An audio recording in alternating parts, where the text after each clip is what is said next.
Hello dear learners, welcome back to Science Wise once again. Today here we are going to study chapter number 17, that is managing waste, of class 6th.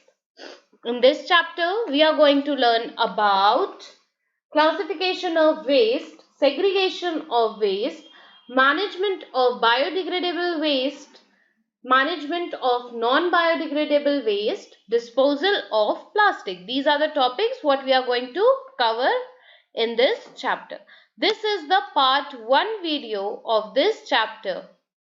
So in part 1 video, we will be covering the topic of introduction, then classification of waste, segregation of waste and management of biodegradable waste. These are the topics what we are going to cover in part 1 video.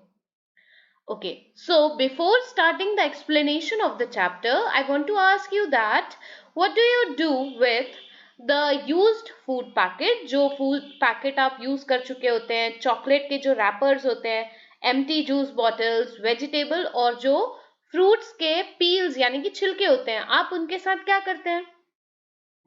फेंक देते हैं ना, पर कहाँ फेंकते हैं? अगर आप उसको डस्टबिन में डाल रहे हैं then well and good, but आपको ये भी पता होना चाहिए कि ये सारी जो चीजें हैं इनके लिए अलग अलग डस्टबिन होते हैं, राइट? तो जो बायोडिग्रेडेबल वेस्ट है उसको बायोडिग्रेडेबल वेस्ट वाले डस्टबिन में डालें, जो नॉन बायोडिग्रेडेबल है वो नॉन बायोडिग्रेडेबल के डस्टबिन में डालें. अब ये सारी चीजें हम इस चैप्टर के अंदर बहुत डिटेल में पढ़ने वाले हैं, ठीक है?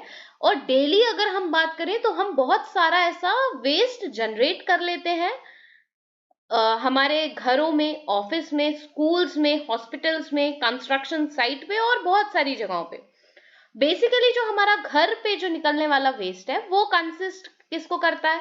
लेफ्ट ओवर फूड, बचा हुआ खाना, wood, electronic and plastic waste. School का जो कचरा है या स्कूल का जो वेस्ट है हम उसको वो किस फॉर्म में होता है? जनरली पेपर, टॉफी रैपर, है ना, यही हम चीजें स्कूल में फेंक के आते हैं. कभी कभी एम्प्टी पेन्स भी plastic. Almost all office generate a lots of waste. ऐसे ही बहुत सारे जो ऑफिस हैं वो बहुत सारा वेस्ट जनरेट कर लेते हैं प्लास्टिक के फॉर्म में, पेपर के फॉर्म में, लेफ्ट ओवर फूड के फॉर्म में. और इसी के साथ साथ जो फैक्ट्रीज होती हैं जैसे कि पेपर और शुगर फैक्ट्री, ये भी बहुत सारा वेस्ट प्रोड्यूस करती है. और इन्हीं वेस्ट को हम क्या बोलते हैं? गार्बेज. और यही सारे वेस्ट को हम क्या बोलेंगे? गार्बेज. ठीक है? अब ये तो हो गया कि हमने जनरली गार्बेज की बात करी, पर गार्बेज को बेसिकली हम क्लासिफाई कैसे करेंगे? जो मटेरियल हमारे लिए यूजलेस है वो गार्बेज हो गया, है ना? जो वेस्ट है जिसको हम वेस्ट बोलते हैं वो गार्बेज होता है. अब हमको ये जो गार्बेज है इसको प्रॉपरली डिस्पोज करना होता है. क्यों? ताकि ये पल्यूट ना करे हमारे एनवायरनमेंट को. अगर हम गार्बेज को जला देंगे तो ये वेरियस पॉइजनस गैसेस और स्मोक को रिलीज करेगा.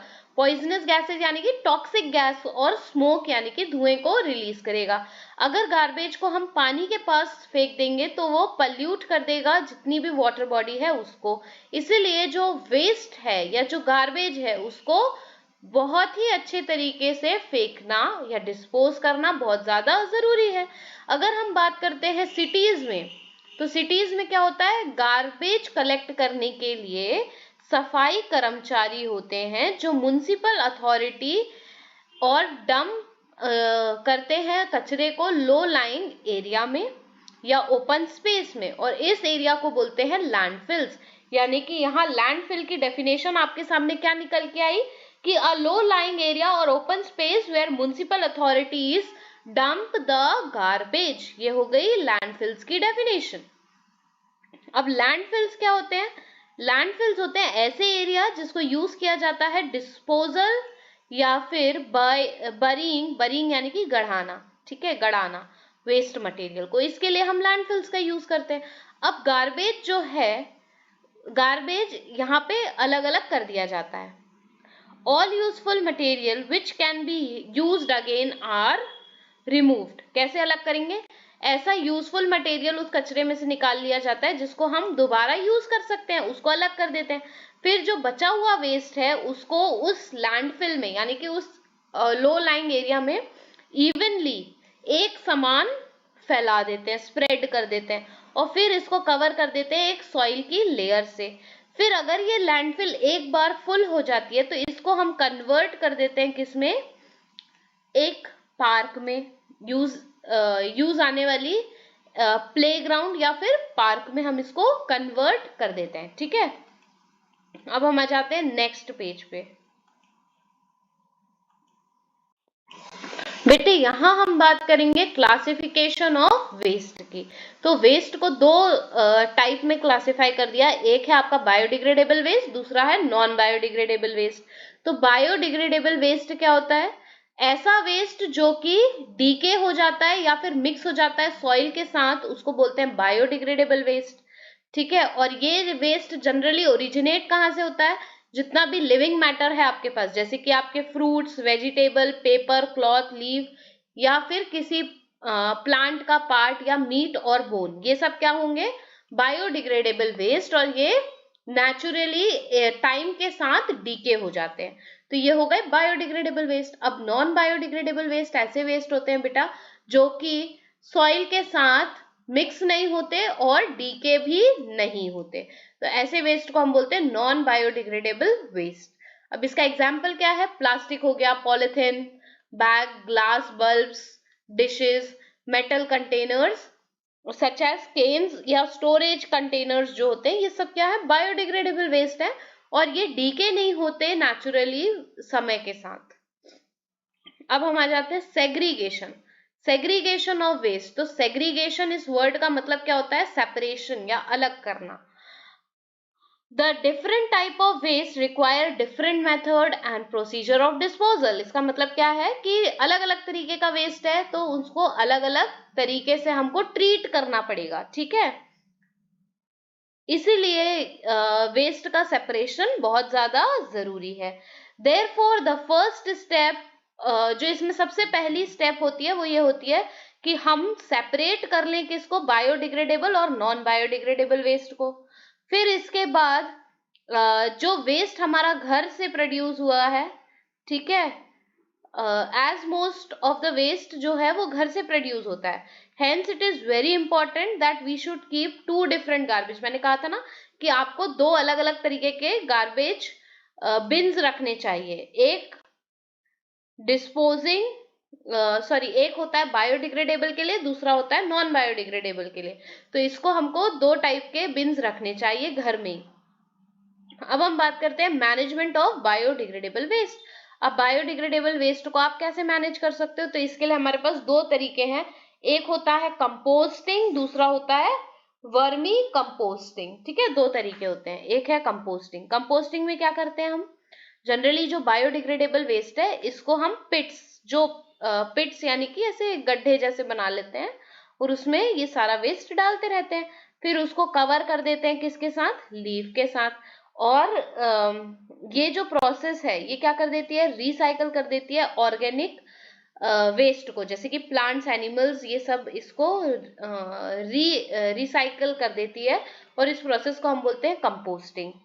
और ये जो वेस्ट है ये डिग्रेड होता है माइक्रो ऑर्गेनिज्म। माइक्रो ऑर्गेनिज्म क्या होते हैं, बहुत छोटे छोटे टाइनी ऑर्गेनिज्म होते हैं, जैसे कि बैक्टीरिया, फंगी, ये सब मिलके क्या करते हैं, उस वेस्ट को डिग्रेड करते हैं, यानी कि डीकम्पोज करने का काम करते हैं। और जब ये डीकम्पोज होता है तो ये न्यूट्रिशन में रिच हो जाता है और एज अ मैन्योर काम करता है। इसको सॉइल की फर्टिलिटी बढ़ाने के लिए भी यूज किया जाता है। ठीक है, और ये नेचुरल है, सेफ है और इनएक्सपेंसिव है, इनएक्सपेंसिव मेथड है गार्बेज डिस्पोजल का। ठीक है, अब यहाँ पे जो डीकम्पोज्ड ऑर्गेनिक मटेरियल जो है, जो कि बना हुआ है किससे, बायोडिग्रेडेबल वेस्ट से, तो उसको हम बोलते हैं कंपोस्ट। क्या बोलेंगे उसको बेटे, कंपोस्ट। अब आ जाते हैं हम वर्मी कंपोस्टिंग में। वर्मी कंपोस्टिंग में क्या करते हैं कि जो रेड वर्म्स होते हैं, जैसे कि अर्थवर्म, ठीक है, जो रेड वर्म्स होते हैं उनको यूज करके कंपोस्ट बनाते हैं, ठीक है, तो वो हो गई वर्मी कंपोस्टिंग। अब डेफिनेशन देखिए, कन्वर्जन ऑफ, जो बायोडिग्रेडेबल वेस्ट है उसका कन्वर्जन जो होता है कंपोस्ट में, किसके द्वारा, जो रेड वॉर्म्स है, अर्थ वॉर्म्स है, उसका यूज करके हम जो कन्वर्जन करते हैं तो उसको बोलेंगे वर्मी कंपोस्टिंग। अब ये जो रेड वॉर्म है ये एक्ट करते हैं ऑर्गेनिक मटेरियल पे और ब्रेक डाउन करते हैं उसको मैन्योर में, और जो कि बहुत ही ज्यादा रिच होता है न्यूट्रिएंट्स में। अब यहाँ बायोडिग्रेडेबल वेस्ट जैसे कि पेपर हो गया, वेजिटेबल पील, एग शेल, इसको हम रीयूज और रिसाइकल कर सकते हैं। जैसे न्यूज़पेपर जो है उसको हम पेपर बैग बनाने के काम में ले सकते हैं, बुक को कवर कर सकते हैं, नोटबुक को कवर कर सकते हैं। Drawing should be made on both side of the paper, जो आर्ट वर्क करते हैं उसमें हम यूज कर लेते हैं ना। रीयूजिंग थिंग्स जो होता है वो पैसा बचाने के भी काम आता है ना, पैसा बचाने के लिए भी, और रिसोर्स को बचाता है, एनर्जी को बचाता है। तो you can be very imaginative and think of many more such ways. अब आप बहुत सारे ऐसे तरीके सोच सकते हैं जिससे आप पेपर या फिर इन सब चीजों का यूज कर पाए या रिसाइकल कर पाए, ठीक है। Since paper is made from would, paper किससे बना हुआ है, वुड से बना हुआ है, और reducing the waste of paper and recycling it will lead to cutting down of lesser number of tree, ठीक है। अगर हम पेपर का जुडिशियल यूज करेंगे तो ये पेपर वेस्ट जो है वो रिड्यूस हो जाएगा। अब जब ये रिड्यूस हो जाएगा तो पेड़ की कटाई भी इतनी नहीं होगी, क्यों, क्योंकि पेपर का यूज हम थोड़ा सा कम कर देंगे। This will benefit the environment to.